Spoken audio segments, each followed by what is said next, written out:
read the room. The more you learn how to read the room, and you notice tidbits, and just like you said, being present is gonna help you make better decisions on stage. So like when that dude on the skateboard was like cussing out people and shit and doing wild shit, like that's something to ignore. Yeah, you don't even post it. Like, especially when it's happening right there, you just let that shit go. Yeah. And maybe after it's over and they leave, then you talk about it. Yeah. I have an issue with like poking the bear too hard. Yeah. For real upsetting people. Real Fast and the Furious right there. Oh yeah, man. It's got lights. Got little Christmas lights. Yeah, you got a Need for Speed car. You got the spoiler. All right. One of the things I think being present has helped me with this, but staying out of thought loops. Like I would say early on when we were doing this shit, I would just get stuck in the same thing. Mm-hmm. Whereas this time I don't feel like I got stuck, but there were points where those callbacks to the Philippine stuff and the power stuff was not a callback. It was just me being in a thought loop. Right. We got to go to Riverside, sir. Oh yeah, that's right. We on the 10. Yeah, is that information that is early enough been given to you? Yeah. Oh, well, that's good. No, that's happened to me before. Like I was coming back from here one time, and I just kept going because I was like 215. I'm not getting on that, and I forgot that it turns into the 91. You go that way, it's the 91, but so yeah. The directions. Yeah. But I was just like, I'm going on this. And then I was all the way out the way. I was in fucking Pomona. I was like, oh, wait a minute. Anywho. But yeah, I like the thought loop thing. That comes with being present and practice and all that. But that's a frustrating thing. Yeah, and you worked that pretty good. I mean, you had a couple of like a couple of not so good callbacks, but it all worked out though, so it didn't. Yeah. It didn't go left. It didn't go left. So we're straight. But like, yeah, man, thought loops is fine. My bad. Thought loops are fine. Or callbacks are cool. Just knowing when to end. End the joke is. You got to be aware of that. Yeah. Knowing when to end something. And like, cause you can always come back to something. That's one thing you gotta understand. You can always come back to something. So ending it early is always good, and then like at the right time. But when you like drag something on too long, then it's not like, it doesn't become funny. It's not funny anymore. Now it's more like a lecture. Right. So you don't want to do that. You want to always be like, okay, we've milked this enough for now. We'll come back to it. Yeah, we can come back to it later. I guess that's like right now. We're not saying anything funny about it, so you just gotta. The transitions into new topics. Mm-hmm. I run into that as like when you're there, there's something to work off of. Mm-hmm. If I'm doing crowd work or whatever, if I'm out there alone, it's way easier for me to jump to the next thing because I have something to bounce off of. But if it's just me and I'm not talking or not doing anything, I get like, I don't know where to go with it. I don't know what else to say. Mm-hmm. Like, what's your thought process when it comes to being like, all right, I'm going to talk about this new thing? That's just being prepared. You got to be prepared to talk about different stuff. So like tonight, you had things you knew you were going to talk about. Mm-hmm. I had a couple of things I knew I wanted to say. There's always like, when I go on stage, there's probably like 3 or 4 things that I always want to talk about, mention, or have jokes of, depending on what type of set I'm doing. So that's just being prepared. So if you gotta write it out, if you gotta write all your jokes out or whatever you need, like make bullet points or whatever, you just have to be prepared for what you're about to get into on stage. So if you're doing a crowd work set, then you want to make sure that you want to be prepared to work the crowd, be prepared to talk about certain things, If it's a family crowd, you want to talk about family stuff. You want to talk about school. You want to talk about dinner. I don't know, whatever, relationships, family shit. Okay. If you're doing a set in a club, doing a club set, you know, you want to make sure your jokes is on point, and then, you know, have some stuff to tie in your jokes. That's what transitions are. That's how you move from joke to joke, next joke. And then, you know, usually when you do a set in a club or whatever, like, the crowd will give you things to work off of, and it'll help you go into your material. And what? Like if you do relationship, like I got a nice amount of relationship jokes. So when you do in the club, you're gonna see some couples, or you're gonna see some groups or families or whatever. So all of that stuff can help you tie into your next bit, or go into something else, or single men, or, you know, whatever. It's just all about decision, you know, making that decision to take what the crowd gives you. Or just be prepared and have your shit planned out, have your shit, you know, rehearsed down to a T. What was one of the things you knew you were going to talk about tonight? I knew I was going to talk about the environment. Okay. So I knew I was going to talk about, like, the city. I knew I was going to talk about Redlands, or the city I'm in. Like, I just want to make sure I notice what's happening around me, like the different stores, how people are dressed, the fact that we're in California, yada yada yada. Okay, so you knew environment. What else? Couple stuff. I knew I wanted to talk. I was going to talk about that because I know going out there is always a lot of couples. It's Saturday night, so people gonna be out on dates and shit. Right. So that, and then okay. Then what else? And then I just had like a couple jokes that if things wasn't going how I wanted to, I could fall back on. See, okay, because that. So you're saying the things you were planning on talking about, you knew contextually of the situation, it would make sense. So like, I'm working out jokes about deaf people or whatever. Contextually, I can have that in my back pocket as a joke, but that's not like a home-based thing to talk about. That's not gonna. Nah, you're gonna have to work your way. You can to get that. off right here. You have to work your way to that. Okay. But it's just, you know, it depends on. No, you can get how off. you bring the joke. Off. Oh yeah, no, I get you. Okay. Cause like, I mean, you're not gonna see a lot of deaf people walking around. Right. Well, you never know. So you would have to bring that, yeah. And if you just so happen to run it, like somebody walk, you know, run into it. Right. Then yeah. Okay. But yeah, you would just have to bring that to people. That's one of those. It's like more like an educational job. Okay. Now you're teaching people about how many people know things about deaf people. Not many. Exactly. So yeah. we're turning one of those moments where you're like, hey, you guys. Yeah, left here. Hollywood. I probably shouldn't be saying those streets. Okay. So yeah, man, it's just all of that comes with being prepared. And if you're not prepared, then you ain't no real motherfucking comedian. Prepare your shit. So let's say you didn't go in prepared. What would you do? Me? Yeah, like let's say you didn't think. Oh no, I'm always prepared. Okay, well there you go. So that ain't gonna damn happen. I'm always prepped. I'm too far in to not be, you know, just to not be ready. I'm too far gone to not be ready. So that's not like something I can think about now. When I was younger, when I first started, that happened plenty of times where I was like, well, not that I wasn't prepared. It was more like, when I was younger, more like I would write jokes out. I would write my jokes and be like, all right, I'm gonna say this, and then I would get on stage and go blank. And be like, I can't remember any of my jokes. So I would just have to make up stuff on the fly. Right. So then, you know, that's just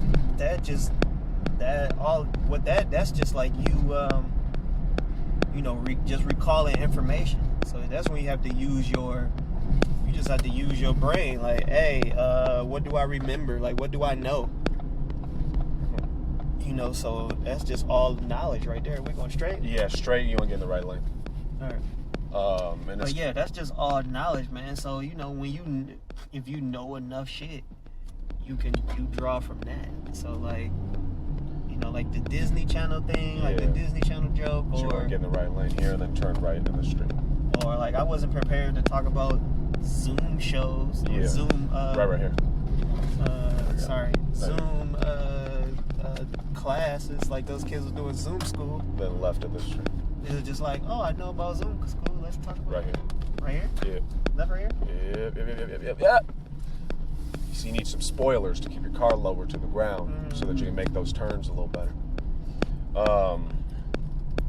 Okay. So essentially, if there was a theme of the night, it's be prepared. Like, stay present, but be prepared. Because when going out there, I didn't think about shit. I was just like, all right, I'm just gonna see what happens. Oh yeah, you was being an asshole then. Well, I'm gonna just go out here and just figure it out. Who knows? That's me. No, bro.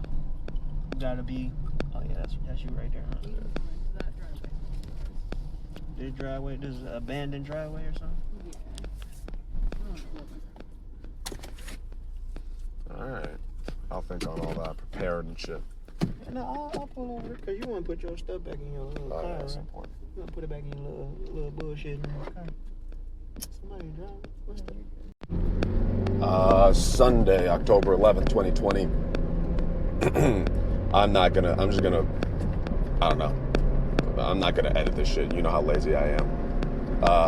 But yeah, last night so now that I'm thinking about the street stand up with KJ last night, I could have been more present, and it's really frustrating. Like I gas myself out by the end too.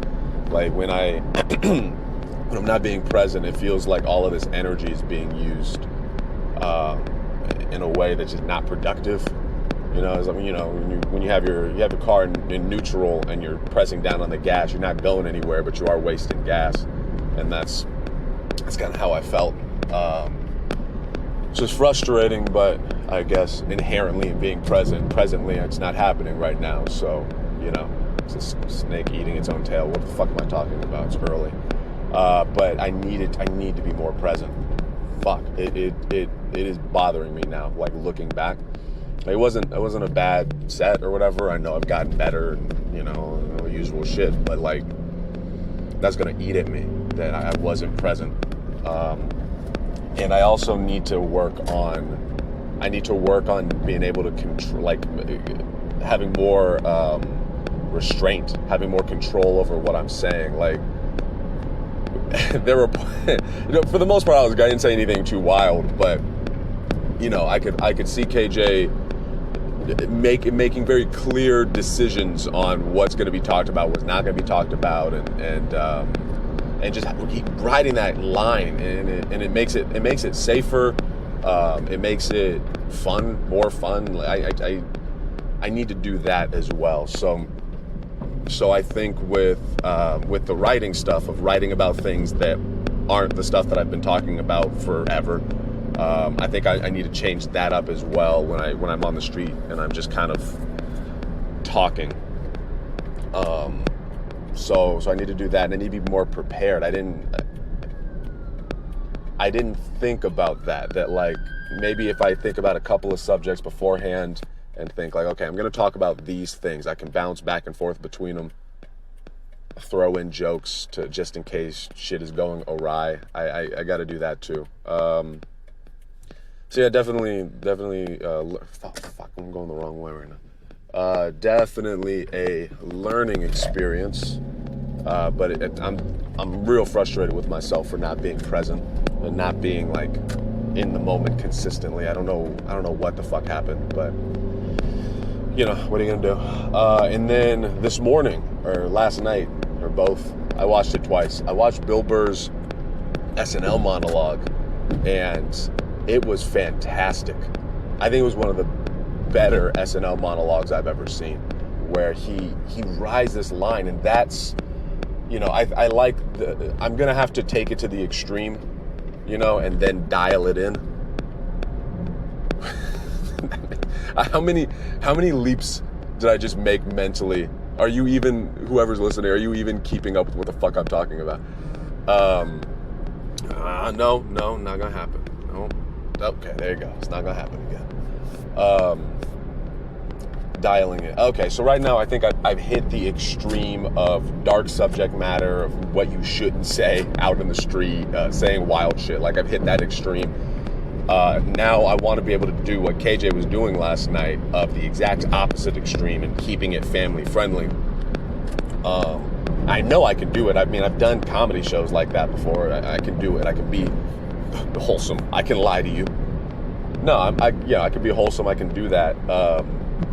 But I'm thinking I'm gonna have to be able to take it all the way to that extreme of wholesome and family friendly, and then after I have a full understanding of that, I think I can dial it in and hit that sweet spot that Bill Burr was hitting on SNL, where he was able to criticize specifically white women. He was able to do that and the gay community, and you know, I'm biased, but prop up the black community in a way that was like, yeah, that's exactly it.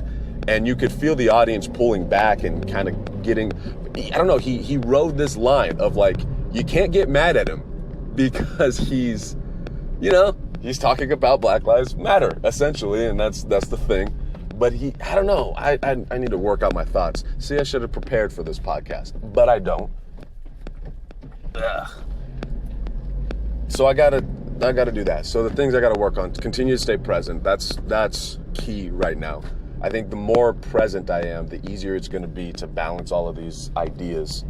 Continue to stay present, work on the family-friendly stuff when I'm out in the street. I'm gonna pick like 3 or 4, you know, general ideas that have nothing to do with politics, nothing to do with race, nothing to do with the state of the world right now, and really grind that out and keep it family friendly and keep it fun and clean and silly and loose. I want to keep it that way, and then once I feel like I really got that down, then I'll try to dial it in a little more and balance it out. That's about it. So yeah, advertisements, and then I won't do it again for whatever other recordings I do for the week. So yeah, you know, share this with everybody. Everybody, you know, they should listen to it, and they should join me on this wacky journey. And then what else? The GoFundMe for the RV is still doing that. So if you want to donate to that, the link is on my Instagram. And yeah, just gonna keep grinding away. It is Wednesday, October 14th, 2020. I'm gonna be going to Beltran's mic tonight. I think I'm gonna carpool with Henderson and Jonathan. So that should be fun. So I was talking today, and it got brought up that the way I speak, it sounds angry, apparently. And you know, I've come to realize through my own psychological analysis with my lack of degrees that I'm raised by my mom, and she spoke hyperbolically to me all the time. Like, that's just how she spoke. And you know, and working on being present and being yourself and loving yourself and all that cute shit. I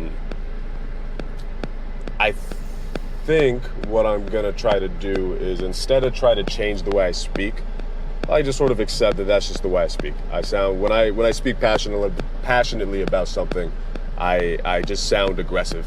That's just how I sound. Like, people think I'm really angry, and internally I'm not. Like, internally I sound like this, right? But externally it sounds like I'm about to get into a fight at like last call at a bar or something. Like, I just sound so fucking mad. I always sound like I'm at an 11 when I'm at like a 7. I probably shouldn't be at a 7 all the time, you know? It's not good for your blood pressure, but still. Yeah, that's so like that's just the way I speak. That's just how I sound. And I think even, fuck man, it's weird. Like that's just kind of how I sound. That's how I talk. And I think rather than trying to change that, just sort of embrace the way I speak. If that's just how I speak, that's how I speak.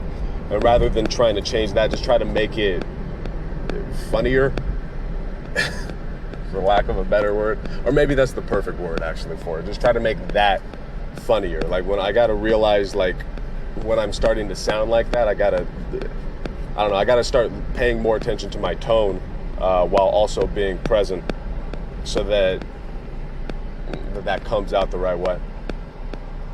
And that's all I don't know. That's what I'm gonna go with. It's just the way I speak is just gonna sound like that.